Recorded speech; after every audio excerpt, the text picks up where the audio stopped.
tuna hian vom lam tlang bul thut ngo nuaya kan oma anuam hle maya ni te salawa boru ka lum lutuk lo boka ngon nuai dai lo ni bok nen ha dam thak le maya hei helai vela hian tuna po hian hei thakiman an vea theleite don tiang tele tuklo sawa sang sang le vatte I lo vel anom sep sepa tha anan laboka tin Mizo Ram anga chuan tuna hian sawa ve hun kan ti ang chi an tam wang lai classic kan ti ang kha ni lawa arama omnget pem son velo ho ang chi hi kan mu thei chu ne mai tuna nga chuanin helai hian thil pahat kan soi du chu kan rama hian nungcha le ram ngo hum hal konga ma kan sona kanin ti muwa thang thar te kan har thar zela mi tanga I huat zong ni lo se kum upa zok le pawalai rol kan han ti te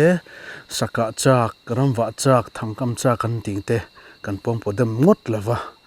amaro chu heng hi kanun ho na ta na poimo zia voi tam kan soi to a chunga tan chun rilu thar pu in thang thar an tu le fa te tan nu chia nei turin kan nge na kan som bok ani tin kan rama hian mi rama mi nam zinga ani ve nge chu ka helawa thil soi chak om lo tak ni tel bok soilan kan duwa ram ngo le nung chahum hal konga atak taka ke pe na tha le jung seng tak tak the an langsar lo fo thina chu tiang aya engemo environmental group siamemo engemo manga hardcore ni tak tak ni silo khoilai department ani mo central engemo sponsor scheme mo base he wanga poldin angte aom tane unewa pol zong zong an ni e kan ti na ani reng reng lawa chu tiang ko nga chuan chu tiang mi chun langsar du viawa aram anamang pon chung mi te chu nungcha ram ngum halola mit konga mi than hem ngai ni kan riat an ni dong reng engpo ni se a thawek tho chu ti ro chuan aram mi tana kan riat phak lawa ma ni ngoi renga thinglo phun tlau tlau te nungcha lo hum hala ama ni omna hmuna te thei top chuwa midang te hena zirtina lo pathin hi aru ka in phum ru tam takan omani ti hi mipuin kan riat kan du ani chung me te chu tarlanin pholanin omlo ma se atrangai ber anar kai tu tak takan ni ti hi kan riat aturin kan ria tin photographer zinga po chu tiang tho wildlife photographer kan nei anga te po hian thei to patrang tak tak ang chi enjoyment mai ni lo but watching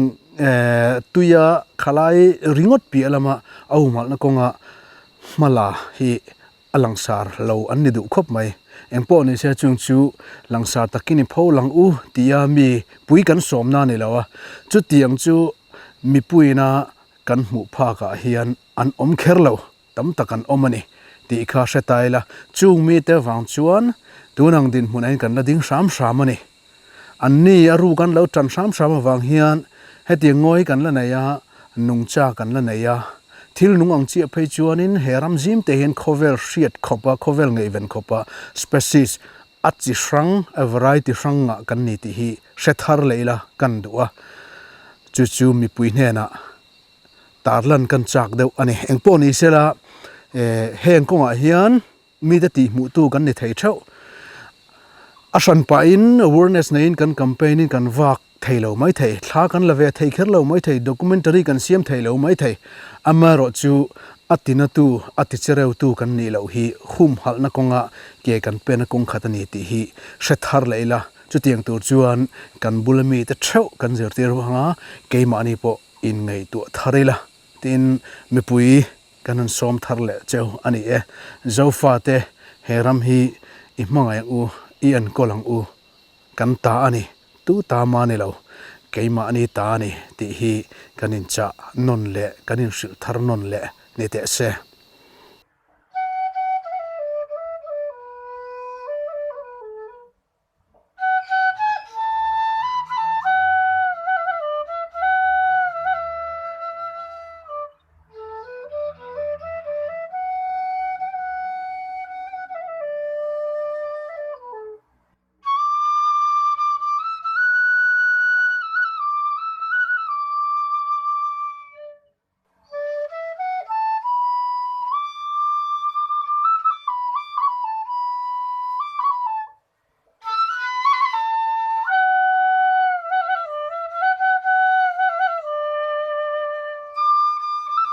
hei helai ram hi ngo ala thakop maya ngo pui dur han te thing lian pui pui chu ni chia lo ma se thing tuai nen thing lian tlem zong nen helai hi kan sir hi thei se ret bial kung than kin to ga thei se ret pa ngai zong ni chu thei se ret kung lo oma kan en vela akunga chuna ra mu tur lo om lawa ma se hi heng lai hi ara min lutuk to then te pai chu ruina nan boka a troi trep to lo tlanuaya ngei helai hi pakhat a omara thei se re thi thei tui tak mai ania kan rama thei wang to em mai a hel chu phak ve dewa a min nu chon a thlum tui viawa rim hi nei boka ngi chu min ma to ruwa ina nan bok na Mizo thei zinga chuan thei se re thi tu ma chuan thei lar tak aniang chu thei tui tak mai nia hei hi ngakina amun filanga classica amu hi hei ari rat mai han se hian chu thei se ret minga pu chana ni mela chuan hemi amu chau a hong zong zong a pilvel atum tuan fil nuwa heng amu hi varite ram arte varung le ram parwa ten an tlan le don ne tun ma chuan keini riat phak china po anoi hian sa dal an kam thina chiang chuan varung vasit ti te ram parwa te an ok thina ni mar chu tunang huna to chuan chu tiang ni to alvin chu tiang ho wang to lu tukina an cho tur helai thatak mai lo lom hi along om lama kan ngai zoka thei se ret la shelo tan chuan le la ei lo tan chuan hei hi ara le hunanga po hriata pan wang tham mani arin om hei anuai hi a troi to nen atlana sakhop maya helai kung pui hi an kit lo tura han ngai la heng lai vel hi hemi khua nei tu te hianin an hum hal ni in kan ria hetiang an hum hal zel chuan heng anra an ei theira an ei tura lo om chuan khang sawa te kha an ron hong ei tura an local ngei tura ngai la thil lom om tak ani halung len thla khop mai thei se ret la mulo tan ngor ara thadeu kha han focusila a thange a hel chu hringa a min phi a sen tai lawa a buang thung ta min hi kan ei le chinanga a sauna man phang ka selawa ari rat mai na mu han se ha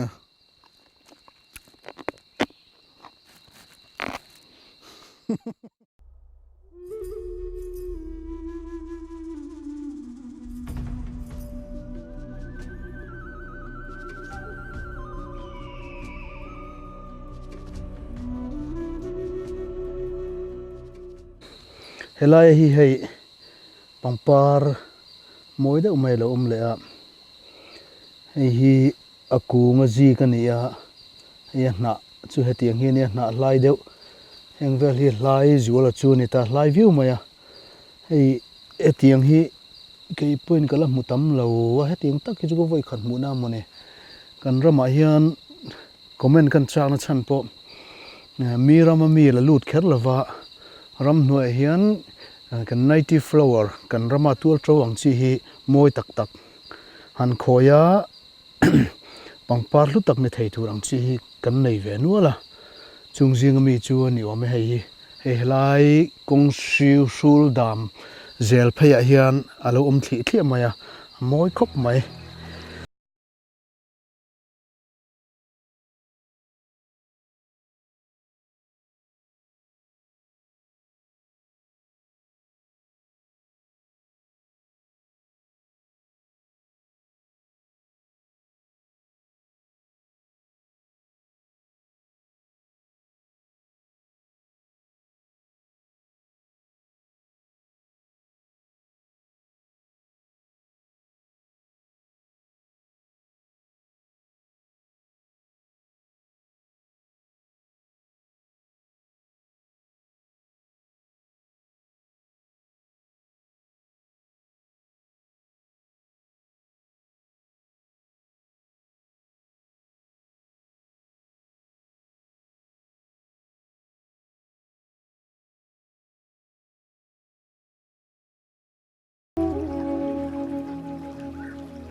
hi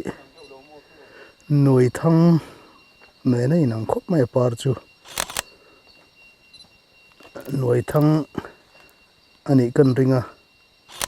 mà sẽ anh nào lẽ cung ông đàn rồi chu adang làm được vậy hi par hi chu nuôi thăng mẹ nó đang làm lava nuôi thăng này tụi rai ngay ang ông này hi lunga trâu anh nhỉ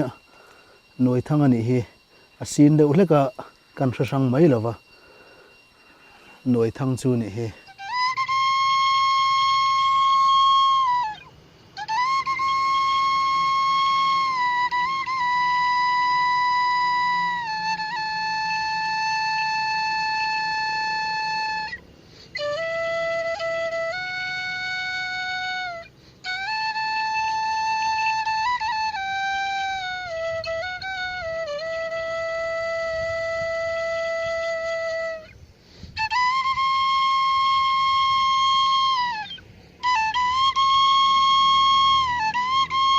sumbul par kha kan program masala ma te po kan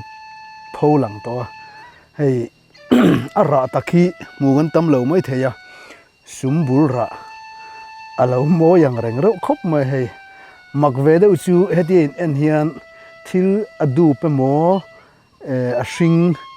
tui theya mo in lo ngai ni mai theya hei sumbul ra hi kan lowa kan met ke hei aro vek mai ni aro vek maya adang dai khop mai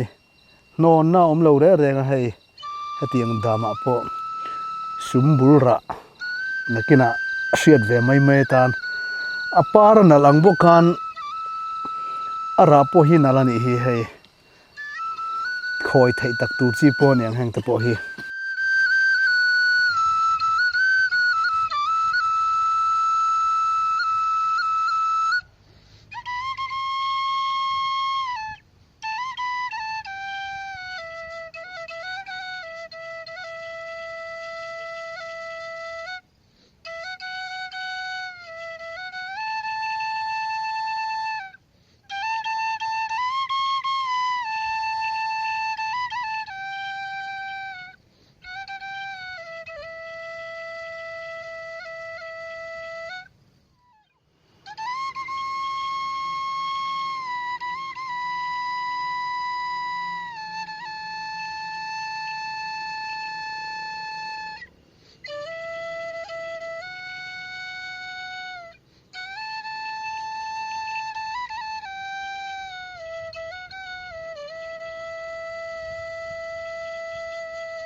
rual devin helama hin tuklo nom boka hei thakima bulami hi len mui kung upato takanyang ti churin theya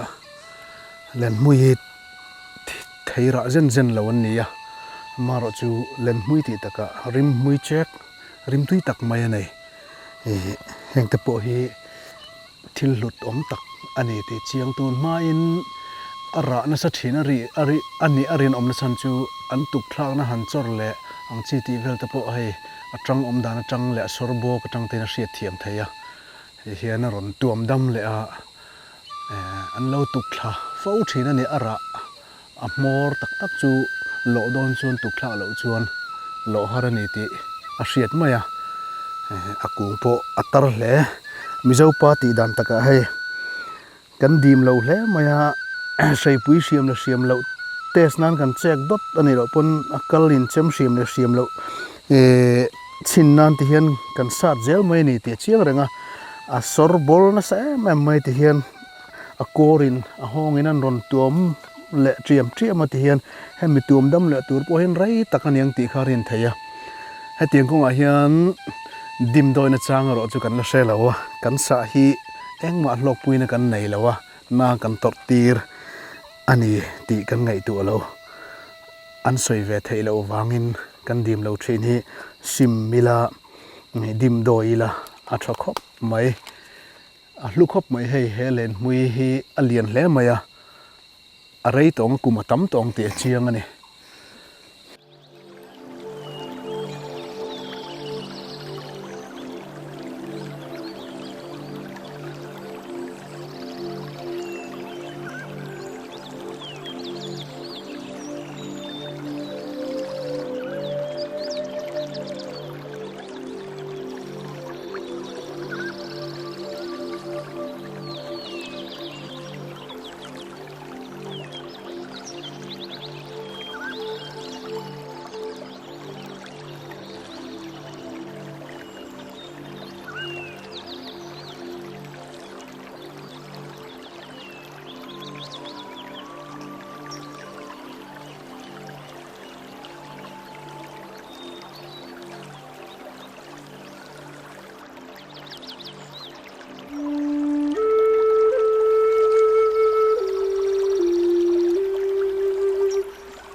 Mizo thei zinga thei lar tak thei tui ve tak mai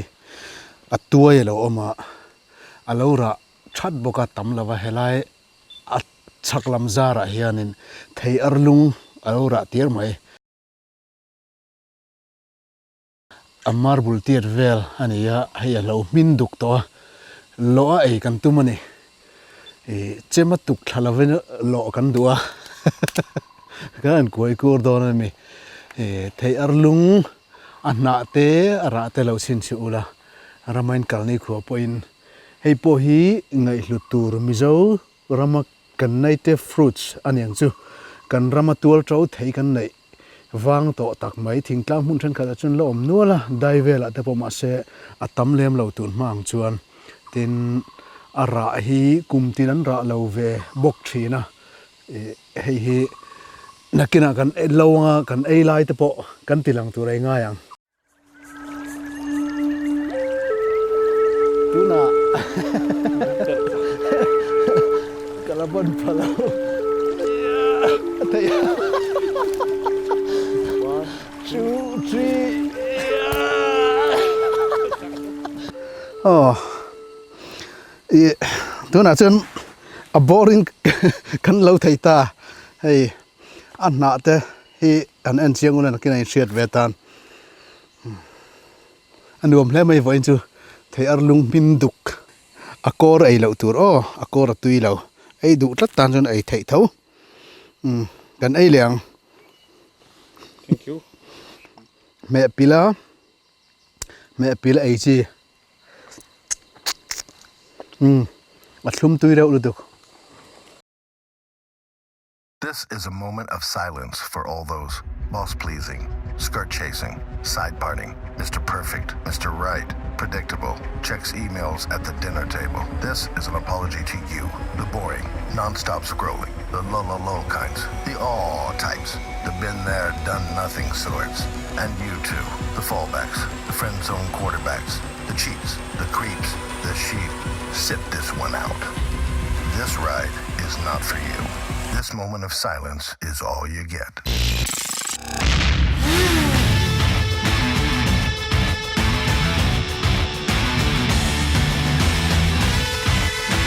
Suzuki Gixxer, not for everyone.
Yan mai mong chikat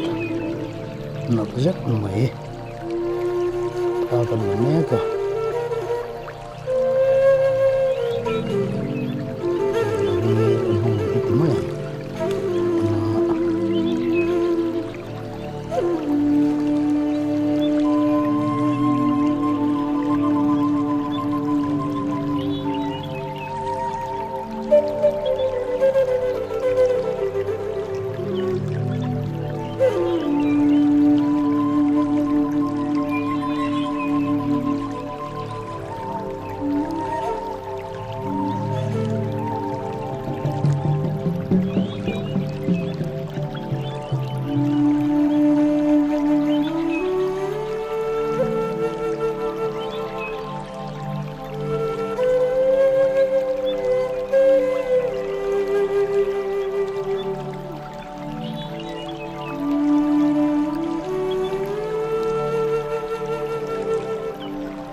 thing tuai oma chu troi treat bengong ani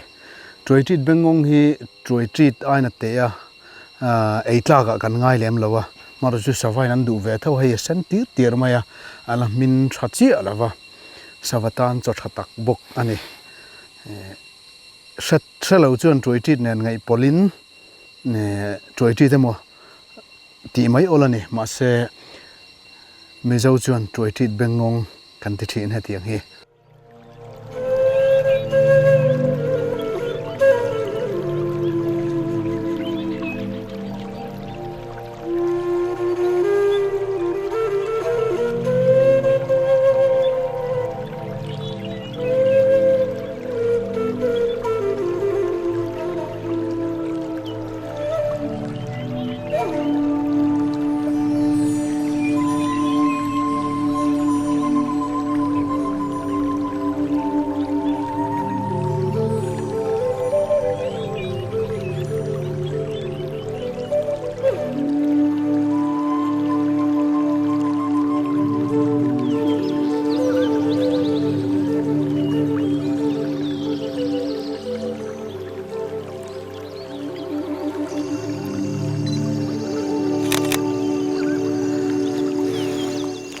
hei hi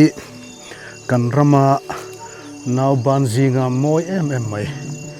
pakhat ania Mizo chuan ming kan nei lawa sap trong chau ming kan la nei ni om takania thalak kan ron tar ti lan loya ming kan ron ziak lenga hei churo thok lai te po ang khop maya ground orchid chikhat ania kham pang deu tlang sang zo muna tlang puya hetiang hi anung du'a pota po moi tak heti ang deu hi khovela in ang chi alo deu hi alar maya chunen chu dang lam deu hlaka hei hi kumtin hena parve thina amaro chu heng te po hi aom na hi akong kam mangrenga veivak bikin no pang ang te po ina an thiak mai zela engia ni a hlutna kan la hriat lo wang po anianga apoi thin khop mai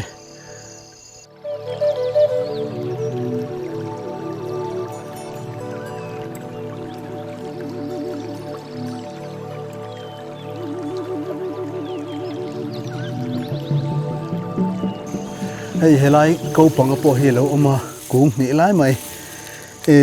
heng kong kam velan sam te po hian apar an mu pon an mu lem lo pon nima moti an sam fau thina hei hi nakina sia ta thakop mai hetiang vel hi amoi sia du thu sam chun heti ringot chon kan in hum him lawang ti ka in veng him zo lawang ti hloma nu ho pangpar khoilam pang tui mi ten heng hi an la se ina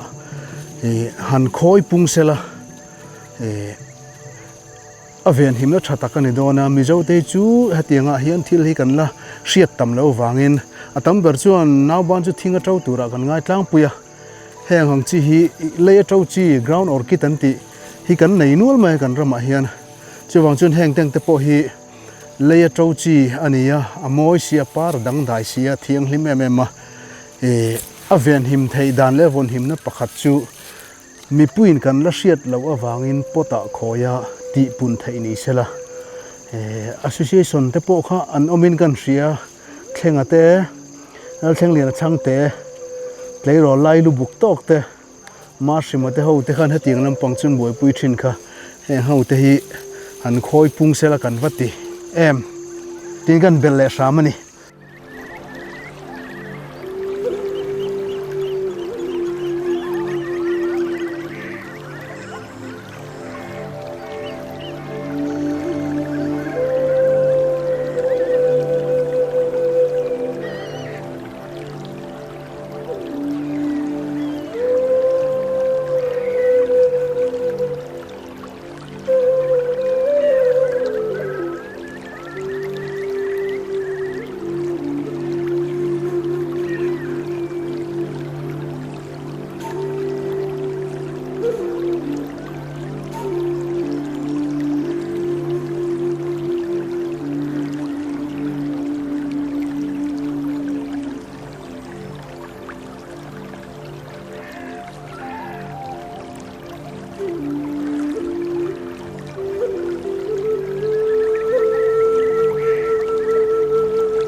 Iram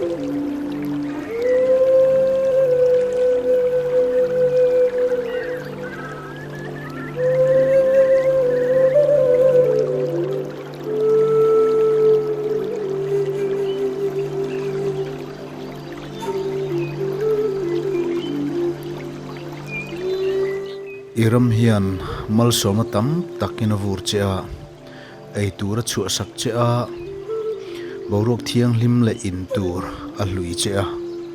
atan thil tam tak te theilo ma la ril ru thar pu in enge iti ve thei ti in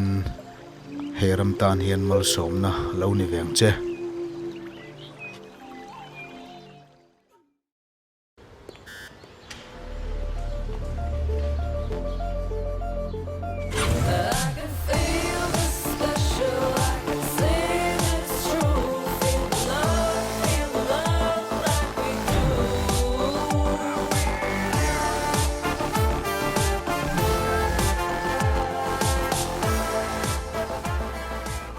I can feel the special, I can see that it's true. Feel the love like we do. Be nice. No scratches, please. I can feel the special, I can see that it's true. Feel the love like we do. Introducing the Suzuki Bergman Street, the special one.